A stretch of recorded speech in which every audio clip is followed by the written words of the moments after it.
Thank you, Mr. President. I agree with my distinguished colleague from Alabama that the United States Senate can no longer deal with serious issues relating to economic and national security as if we were doing business as usual.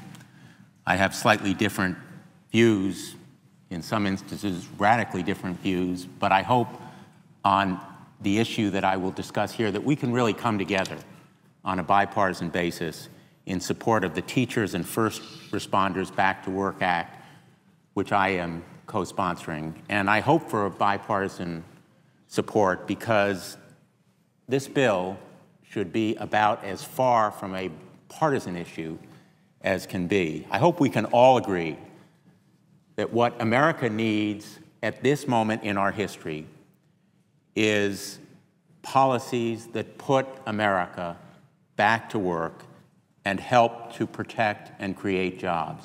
We need to put Connecticut back to work and every state in our union back to work with policies that favor not just our national security and make us safer and more secure, but also invest in our workforce for the future. And there's no better place to start than with teachers and first responders.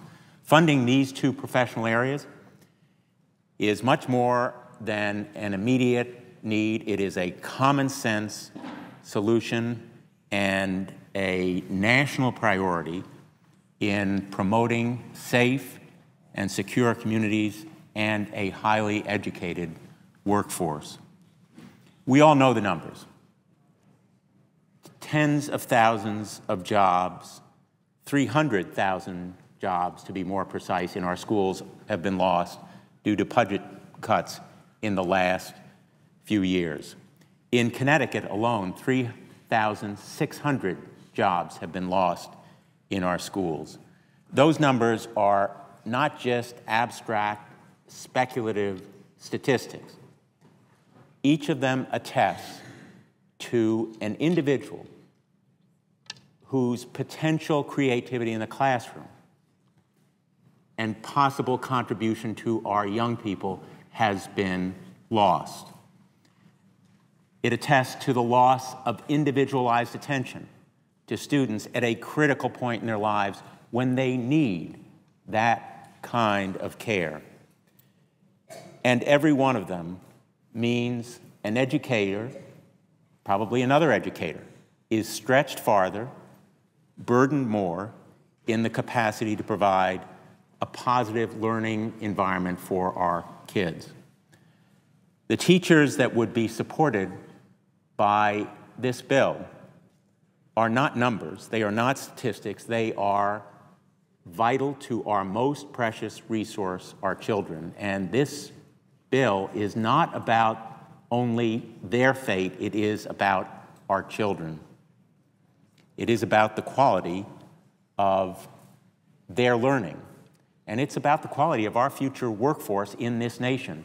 When manufacturers tell us as we go home that they need people with the skills to match jobs that exist now or will be created in the future, this measure will help to provide them with the workforce they need and deserve to make things in America and to make sure that America is competitive in the world economy. This measure meets our most urgent priorities, our children, our competitiveness in the world, and our security and safety in our communities. We all know that fiscal challenges have forced our towns and cities to make cuts going to the bone of what they feel is fundamental and essential to our schools and also to our first responders. And this bill is, in a sense, an emergency response, a first response to those needs. Because if we fail to meet this challenge, the lives of our children will be changed forever. The lives of children in Connecticut affected by those 3,600 teachers will be diminished and degraded forever by the loss of classes and tutoring and teams that will be ended. Our first responders need this bill as much as our teachers. and not just our first responders, but the people that they serve. Every day, we urge our children to follow their example, their integrity, their commitment, their service. And yet, as budgets have been cut, we've been all too willing to cut the first responders, who should be the last to go. This approach not only weakens our economy, it weakens the safety of our neighborhoods and our communities. And this bill is just common sense about putting those people back in their jobs, back on their routes, back in their cars and vans and their offices. The numbers are not sufficient to tell the whole story, but those numbers are staggering. This bill will invest $30 billion to support state and local efforts, which otherwise would be lost. These efforts to retrain, rehire, recruit good people for these jobs in Connecticut and around the country are absolutely essential. The shortfall of $2.9 billion in Connecticut as a result of this fiscal crisis has been stunningly impactful to our state. We have been forced to slash funding for programs, and the 3,600 jobs lost in Connecticut will take their toll in a slowed recovery and an extended downturn. The Teachers and First Responders Back to Work Act will provide Connecticut with an additional $336 million to support 3,800 positions that are essential to our children and the safety of our communities. This money will give a boost to the state's economy and improve education. And we know, it is undeniable, and we know that we need these positions in Connecticut, we need them in the country. America needs to get back to work, and we know that teachers and first responders are the right place to begin.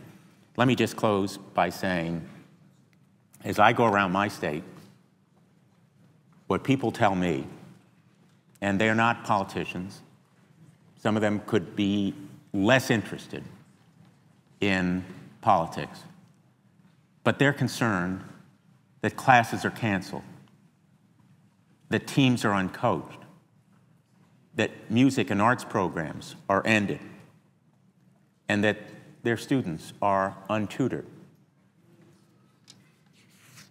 They want action. They want decisions from this body. We have an obligation to meet those needs and to provide this response for teachers and first responders.